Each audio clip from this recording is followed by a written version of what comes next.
Hello dear students, today I shall be explaining you the chapter The Foundation of Delhi Sultanate. The Muslim rulers who had been invading India had dual purpose in their mind. Number one was to loot the wealth of India, and number two, they wanted to take advantage of the scattered political scenario of India and to establish the Muslim rule formally in India. There were two Turkish rulers, Mahmud of Ghazni and Muhammad of Ghori, who were constantly invading India, and to a large extent they were successful in fulfilling their dreams of building large empires.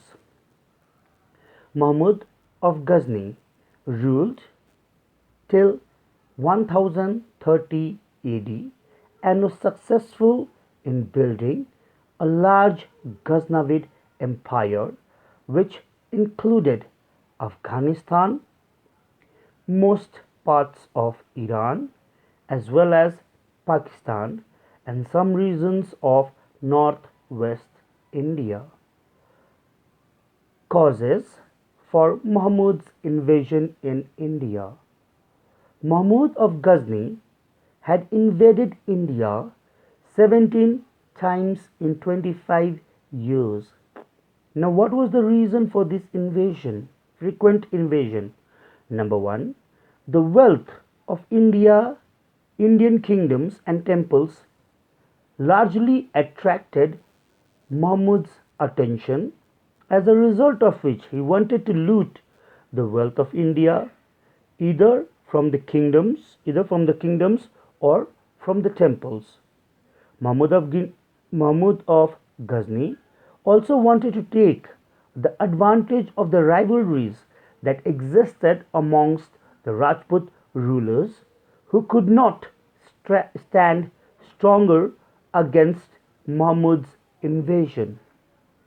Now, we have to look at the battles fought against the Indian rulers by Mahmud, which makes his stand in India more stronger.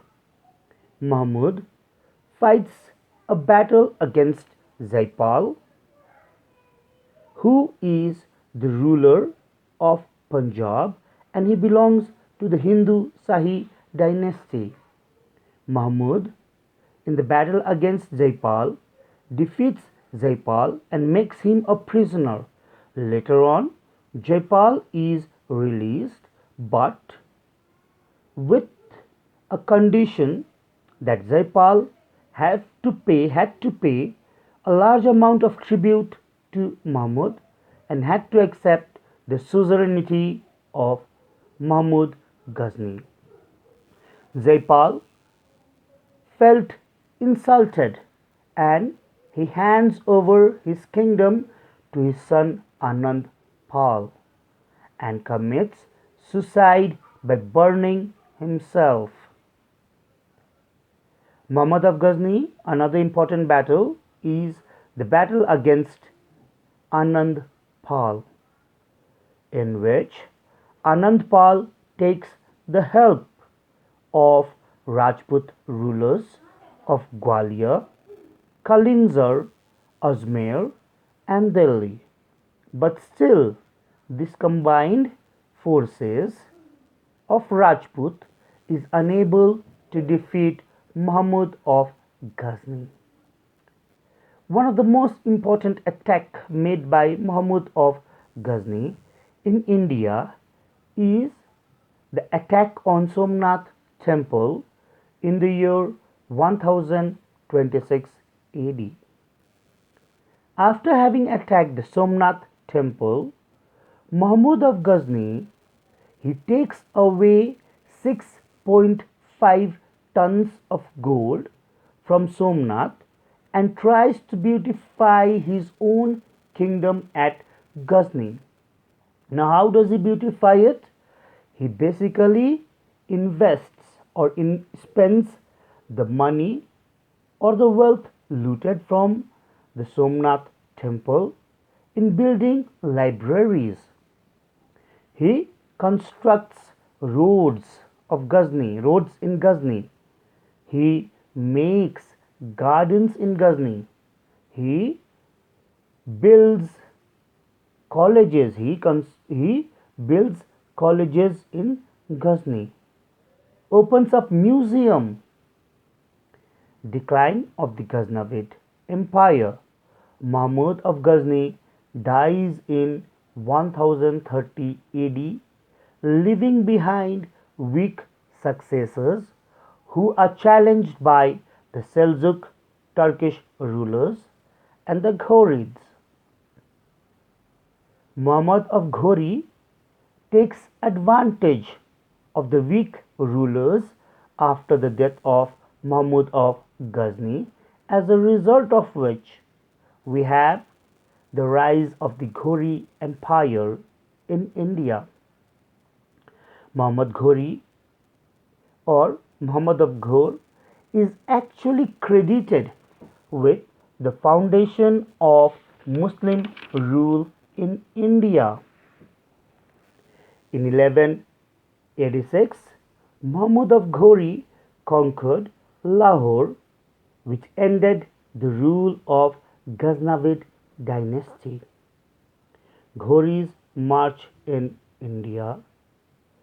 Students will have to understand that after Ghori captures or takes over the northwestern frontiers of India, which included places like Punjab, Multan, Sindh, Ghori heads towards Delhi and meets his rival party from in form of Prithviraj Chauhan.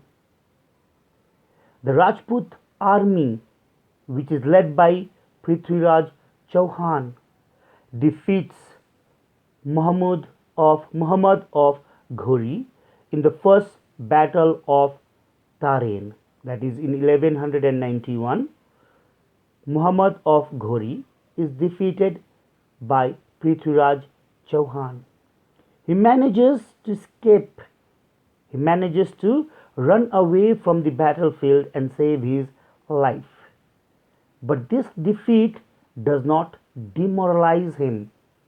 He once again comes back in the year 1192, in which Muhammad of Ghori challenges Prithviraj Chauhan in the second battle of Tarain.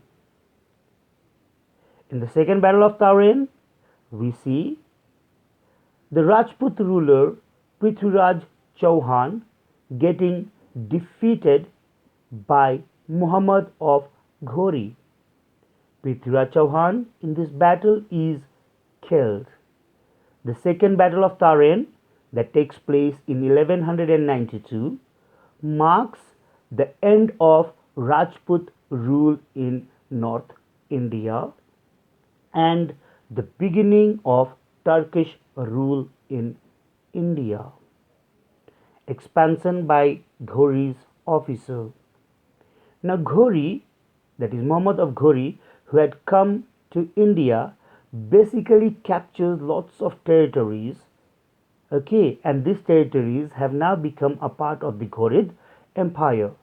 To look after these huge territories under the Ghori Empire, what does Muhammad of Ghori do? He appoints Kutubuddin Aibak as a governor who is basically controlling the large Ghorid Empire. After the return of Ghori to Ghor, Aibak, who is basically controlling his territories in India, has captured other places like Mathura, Gwalior, Malwa. Ghori becomes the Sultan after the death of his brother in 1202 AD. He gets assassinated, that is, Muhammad of Ghori gets assassinated while returning to Ghazni after crushing the rebellions in Punjab. Qutbuddin Aibak, who was once a governor working for MAHMUD of Ghori, establishes the Delhi Sultanate in India, and this Delhi Sultanate exists in India for more than 300 years. To be very precise, the Delhi Sultanate in India rules from 1206 AD to 1526 AD. And in Delhi Sultanate, we have the rule of 5 Muslim dynasties who were mostly Turkish or Afghan rulers. Let's have a look at the name of the 5 dynasties and the period of their reign. The slave or the Mamluk dynasty ruled from 1206 AD to 1290 AD. The Khalji dynasty ruled from 1290 AD to 1320 AD. The Tughlaq dynasty ruled from 1320 AD to 1414 AD. The Sayyid dynasty ruled from 1414 AD to 1451 AD. The Lodi dynasty ruled from 1451 AD to 1526 AD. After the rule of the Lodi dynasty, we will have the Mughals controlling the India. Thank you, students. Till now, stay safe, stay at home. Okay, bye. Thank you so much.